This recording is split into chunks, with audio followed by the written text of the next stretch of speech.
मेरे प्रिय भाई, आज अपनी आंखें मूंद कर जरा उस सन्नाटे को महसूस करो जो तुम्हारे भीतर बस गया है।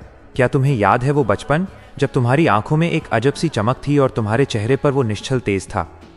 आज जरा ठहर कर आईने के सामने खड़े हो जाओ और खुद से सवाल करो, कहाँ गया वो इंसान? आज जो तुम्हारे सामने खड़ा है, क्या वो वाकई तुम हो? थंबनेल के उस कमजोर सूखे हुए लड़के को देखो। क्या तुम्हें अपनी छवि उसमें नजर नहीं आती? वो धंसी हुई आंखें, वो पिचके हुए गाल और वो हड्डियों का ढांचा, ये सिर्फ शरीर की कमजोरी नहीं है मेरे दोस्त। ये उस तबाही का मंजर है जो तुमने अपनी बेशकीमती ऊर्जा को व्यर्थ बहाकर खुद पर ढाया है। जब तुम अकेले अंधेरे कमरे में अपनी इंद्रियों के गुलाम बनते हो तो तुम्हें लगता है कि तुम बस एक पल का सुख ले रहे हो, लेकिन हकीकत में तुम अपनी मर्दानगी, अपनी याददाश्त और अपने आत्मविश्वास की बलि दे रहे होते हो।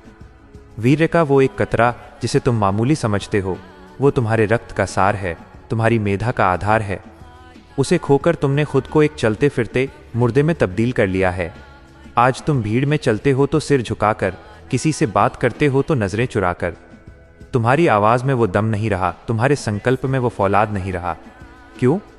क्योंकि तुमने अपने भीतर के उस शेर को अपने ही हाथों से मार डाला है जो कभी दुनिया को जीतने का दम रखता था। समाज तुम्हें तिरस्कार की नजर से देखता है, लोग तुम्हारा मजाक उड़ाते हैं, और सबसे बड़ा दुख तो ये है कि तुम खुद अपनी नजरों में गिर चुके हो। रात को जब तुम बिस्तर पर लेटते हो तो आत्मग्लानि का वो पहाड़ तुम्हारे सीने पर होता है जो तुम्हें सोने नहीं देता। तुम हर सुबह एक नई कसम खाते हो, पर शाम होते होते वासना का एक झोंका तुम्हें फिर से मिट्टी में मिला देता है। क्या यही जीवन तुम जीना चाहते हो? क्या तुम ऐसे ही एक गुमनाम और कमजोर मौत मरना चाहते हो? नहीं मेरे भाई, अभी भी वक्त है। ये जो तुम महसूस कर रहे हो, ये दर्द ही तुम्हारी वापसी का रास्ता बनेगा। ये कमजोरी तुम्हारी आखिरी मंजिल नहीं है। जिस तरह तपती दोपहर के बाद ही बादलों की कीमत समझ आती है, वैसे ही इस अंधेरे के बाद ही तुम्हें उस ओज की कीमत समझ आएगी जिसे तुमने अब तक गंवाया है। अब समय आ गया है उस दुर्बलता को उतार फेंकने का और अपनी जड़ों को फिर से सींचने का। याद रखना, तुम मिट्टी के पुतले नहीं हो, तुम उस परमात्मा का अंश हो जिसके भीतर असीम शक्ति छिपी है।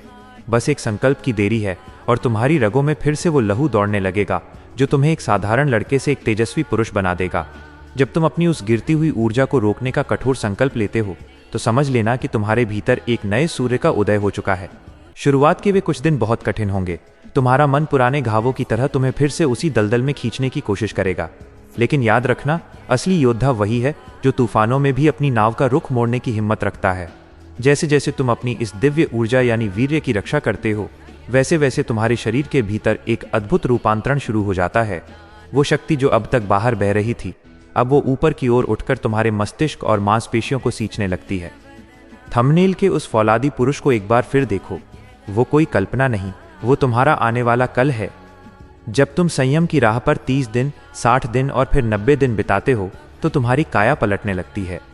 वो पिचका हुआ चेहरा अब भरने लगता है और आंखों में एक ऐसी चुंबकीय शक्ति आ जाती है कि तुम जिससे भी बात करोगे वो तुम्हारी आंखों की गहराई में खो जाएगा। तुम्हारी याददाश्त जो कभी धुंधली पड़ गई थी वो अब फौलाद की तरह तेज हो जाएगी। तुम्हारी आवाज में वो भारीपन और गंभीरता आएगी कि लोग तुम्हें सुनने के लिए रुकेंगे। ये सब इसलिए हो रहा है क्योंकि तुमने अपने ओज को बचा लिया है। जैसे एक पत्थर तराशे जाने के बाद मूर्त बनता है, वैसे ही ब्रह्मचर्य का अनुशासन तुम्हें एक साधारण लड़के से एक तेजस्वी महापुरुष बना देता है। तुम्हारी भुजाओं में वह बल लौट आएगा कि तुम थकावट शब्द को भूल जाओगे। तुम्हारा सीना गर्व से चौड़ा होगा और तुम्हारी चाल में वो आत्मविश्वास होगा जो केवल एक विजेता के पास होता है। अब तुम वासनाओं के गुलाम नहीं, बल्कि अपनी इंद्रियों के स्वामी हो। वो गंदा विचार जो पहले तुम्हें डराता था, अब वो तुम्हारे संकल्प के सामने पानी की तरह पिघल जाएगा। तुम समाज के लिए एक उदाहरण बन जाओगे। लोग तुमसे पूछेंगे कि तुम्हारी इस सफलता और इस चमक का राज क्या है। मेरे भाई, यह यात्रा केवल शरीर बनाने की नहीं, बल्कि खुद को फिर से पाने की है। अपनी मर्यादा को अपना कवच बना लो और सात्विक विचारों को अपनी तलवार। तुम उस परम शक्ति के अंश हो और तुम्हारी रगों में दौड़ता हुआ ये सुरक्षित वीर्य तुम्हें वो सब कुछ दिला सकता है जिसका तुमने कभी सपना देखा था। हार मत मानना, क्योंकि शिखर बस कुछ ही कदम दूर है। अपनी ऊर्जा को बचाओ, अपने लक्ष्य पर ध्यान लगाओ और उस परम आनंद का अनुभव करो जो केवल एक ब्रह्मचारी को ही प्राप्त होता है। तुम्हारी जीत निश्चित है, बस अपनी इस शक्ति को पहचानो। जीवन के इस महान पथ पर, जहां तुम खुद को विनाश से निकालकर निर्माण की ओर ले जा रहे हो, हम हर कदम पर तुम्हारे साथ हैं। अपने भीतर के उस खोए हुए गौरव को फिर से हासिल करने के लिए और अटूट संकल्प की शक्ति को जगाए रखने के लिए जुड़े रहें हमारे इस परिवार से। आपकी विजय का सारथी ब्रह्मचर्य पावर 2M।